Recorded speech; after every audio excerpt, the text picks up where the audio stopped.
В этом видео вы узнаете о том, что будет в третьем сезоне The First Descendant и в ближайших обновлениях 22 мая и 19 июня. Специально для вас я собрал абсолютно все спойлеры в одном видео. И поверьте, мне есть чему вас удивить. Первый транспорт в игре — Hoverbike, новый потомок Nell, 2 супер потомка, новая локация Axion, новые колоссы и многое другое. Заваривайте чаек, готовьте печеньки. Ролик будет долгим, но очень интересным. С первого микрофона погнали. Я разобрал полностью всю информацию, включая последний стрим разработчиков на мероприятии PAX East, предыдущий стрим, в котором они говорили про ближайшие обновления, официальные каналы Twitter, YouTube и также Discord сервер с отдельным блоком, в котором разработчики неделю отвечали на вопросы. В этом видео вы действительно увидите всю информацию об обновлениях на данный момент. По мере поступления новых спойлеров я в будущих роликах на канале буду дополнять информацию из этого. Что ж, сперва давайте расскажу обо всем, что будет в ближайших обновлениях. После разберу третий сезон игры. Если что, пользуйтесь там кодами в описании. Давайте по порядку. 22 мая добавят динамические эмоции, то есть физику груди и попок. Если кто задавался вопросом, будет ли она у мужских потомков, нет. Разрабы считают, что трястись там нечего. Кстати, физику груди мы уже видели, а вот физику поп еще нет, поэтому внимайте. Прекрасно, просто прекрасно. Игре с попами давно нужна была функция с их тряской. Такое нам нравится. И как я уже говорил в предыдущих роликах, сейчас анимацию уже можно выключить и включить. Позже добавим возможность менять саму интенсивность покачиваний. Также 22 мая добавят новые ячейки в настройку архи. Называются они мутировавшие. Можно будет их получить в процессе игры. А еще нас посетит новый колосс Ледяная Дева в Пучине Бездны. Уже показали ее геймплей. Локация будет как обычно в стиле Пучине Бездны, но с акцентом на лед. Выглядит неплохо. Еще добавят хорошую систему поиска группы. Из ненужных ядер можно будет делать полезные. И теперь усиление инверсии будет сохраняться в предустановках. Наконец-то. Кстати, в будущем еще добавят возможность менять их порядок. И хотят сделать некое кольцевое меню, чтобы еще быстрее и удобнее можно было менять пресеты. И в тот же день, 22 мая, добавят новый скин на всех женских потомков. Золотой цветок смерти. А еще не забываем, что физика груди и попок появится, поэтому разрабы предполагают, что мы, игроки, в Альбионе постоянно будем прыгать на мячиках со скином этим. Но мы же ведь не такие, да?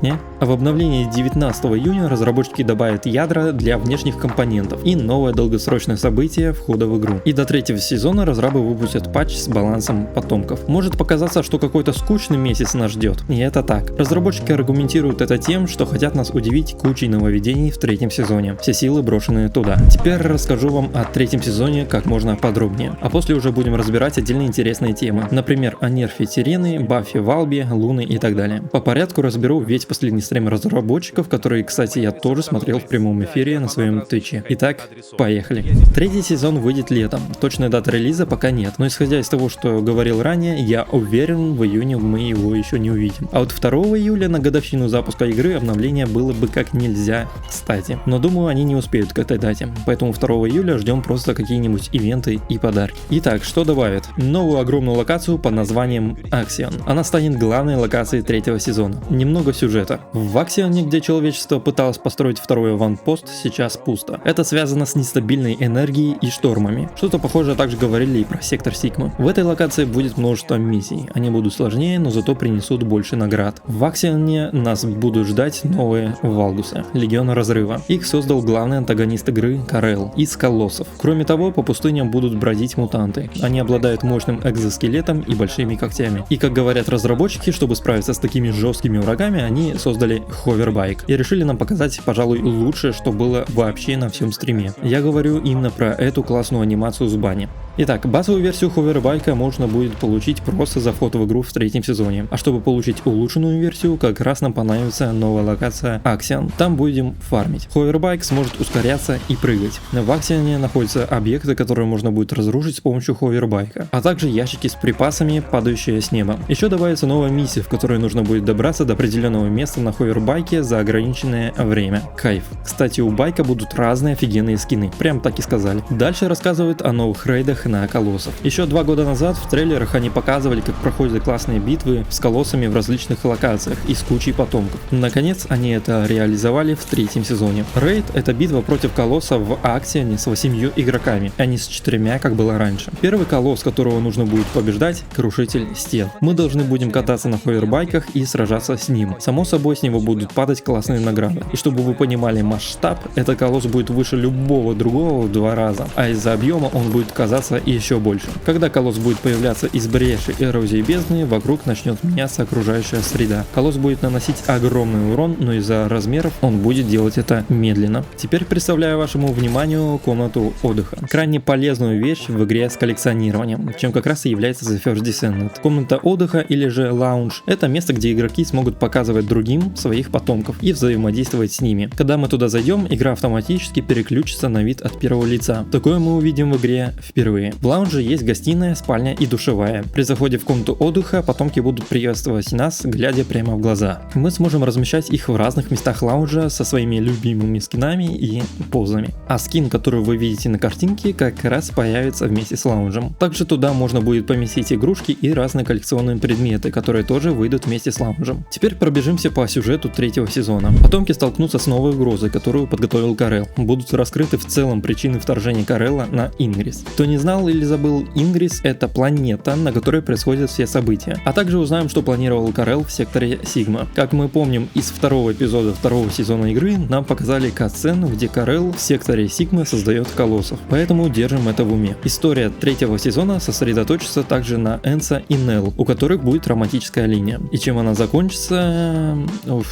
Разрабы говорят, это будет один из самых ярких моментов сезона. И само собой, Нелл, которая нам помогает с самого начала игры, тоже получит силы Архи, тоже станет потомком. Ее навыки связаны с телекинезом и различными бустами для огнестрельного оружия. И так как у нее роман с Энса, ее пассивный навык будет такой же. А именно, она сможет так же запросто, как Энса, открывать зашифрованные хранилища. А кому из потомков сделают суперверсию? Как многие уже слышали, Луне. Признаю, с каждым обновлением разрабы делают скины персонажей все красивее и красивее. И я не только про женских. Вон, посмотрите на Супер Блэра. Да, по-моему, с таким бесплатным скином ему и донатные никакие не нужны. Так, возвращаемся к Луне. С ее выходом добавится 2 модуля. Первый изменит ее навыки, позволив сконцентрироваться на огнестрельном оружии, а второй понадобится для игры в команде. И также завезут ей еще новой музыки. Вы думали, это единственный супер потомок? А нет. 3-й сезон будет разделен на несколько эпизодов. С приходом 2-го к нам также присоединится Супер Юджин, но его пока не показали. Наконец появится новый тип оружия — мечи. 3 штуки. Модули, само собой, также можно будет вставить в эти мечи. Примерно такая спецатака будет у них. Директор игры у нас тут балуется.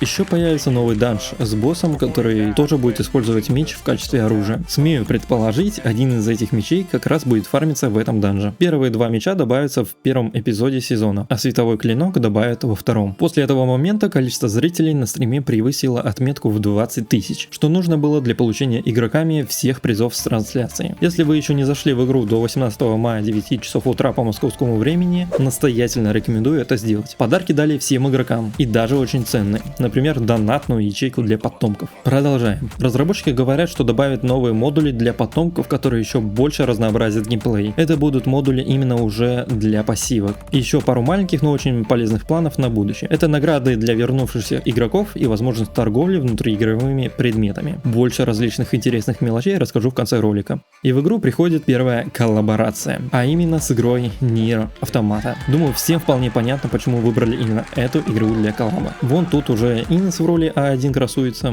Позже нам, конечно, какой-то имбовый трейлер покажут. И если хотите увидеть его самыми первыми, как и все новости по игре, следите за моим YouTube и Telegram каналом. Они полностью посвящены первому потомку. Вернемся к коллаборации. К большому сожалению, каких-либо классных механик из игры Nier Automata не добавят. Только скины. Вон тут, например, виднеются мечи. И скорее всего скины на них тоже добавят. И будут не только 2 этих скина. Добавят еще какой-то потрепанный скин Туби без юбки. Мол, после полевых испытаний. Как думаете, коллаборация со Stellar Blade будет? Крайне надеемся. Вы же помните, что я говорил, 2 июля годовщина игры. Так вот, будут новые различные ивенты. И добавят скин, который можете нарисовать именно вы. Разработчики уже запустили конкурс, в котором нужно нарисовать скины на мужского, женского потомка и на пёселей. Само собой, дадут еще внутри внутриигровые награды и, если вы займете первое место, $5000. До 26 мая нужно отправить скины, а с 18 по 25 июня будет голосование. Ссылку с подробностями я оставил в описании. А еще 2 июля будет мероприятие. Разработчики сделают стрим, на котором расскажут дальнейшие планы разработки, покажут кучу новых спойлеров и так далее. Само собой, на моем канале вы увидите все разборы. И в июне без прямых трансляций мы не останемся. Как всегда на своем твиче вместе с вами будем их смотреть. И давайте перейдем к ответам на интересные вопросы и другой информации о будущих обновлениях, которую я нарыл. О нерфе Сирены. Разработчики сначала хотели просто понизить характеристики ее 4-го навыка, но поняли, что в них снова прилетит огромная волна хейта и негативных оценок. Поэтому они решили просто ввести ограничения на усиление урона от оружия, в зависимости от объема здоровья. То есть, чем больше хп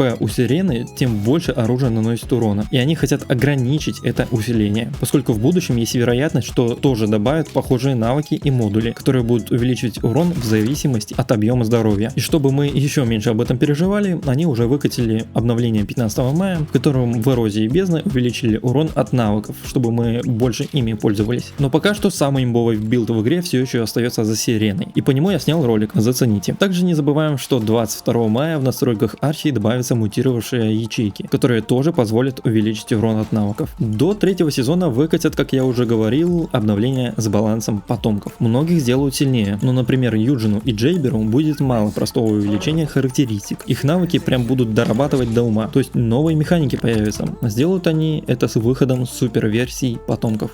Даже под моими роликами некоторые игроки жаловали, что у них вылезает ошибка NI0100, из-за которой выкидывает в главное меню. И играть становится в целом невозможным. Сам директор игры уже знает об этой проблеме. Она появляется у малого количества игроков, поэтому сложно определить ее первопричину. В любом случае, директор снова отправил указания соответствующей команде разработчиков. Но что я хочу сказать насчет этой проблемы? Появляется она как раз в большей степени у российских игроков. И те, кто связывался со мной, магическим образом моментально перемещались в другую страну с помощью сервисов на 3 буквы, и, о боже мой, у них все работало. Только, к сожалению, с задержкой. Но есть сам факт того, что некоторые провайдеры блокируют доступ к какому-то сервису, из-за чего могут не работать сервера Steam. А делают это они по указанию нашего любимого Роскомнадзора. Поэтому предлагаю всем, кто сталкивается с этой ошибкой, поменять провайдера. Желательно на местного. Не нужно эти всякие ростелекомы использовать. И само собой, играть с мобильного интернета тоже не стоит. И давайте пробежимся по интересным мелочам. Появятся новые пассивные навыки, которые можно будет выбирать. Улучшение реактора станет более расширенным. Появится новая система модулей с рандомными статистиками. Улучшат слабые золотые оружия. Персонажи будут выходить изначально сбалансированными, а не как в случае с Инес и Сиреной. Появится костюм с купальником для Сирены. В 3-м сезоне сможем ускорять время исследования у Анаис внутриигровыми активностями, без доната. Вся система фарма будет упрощена или станет более понятна для новых игроков. Новая функция Multiframe Generation, которая дает прирост FPS в 4 раза на новой 50-й линейке видеокарт Nvidia, уже протестирована и работает отлично. Ждем ее добавления в игре.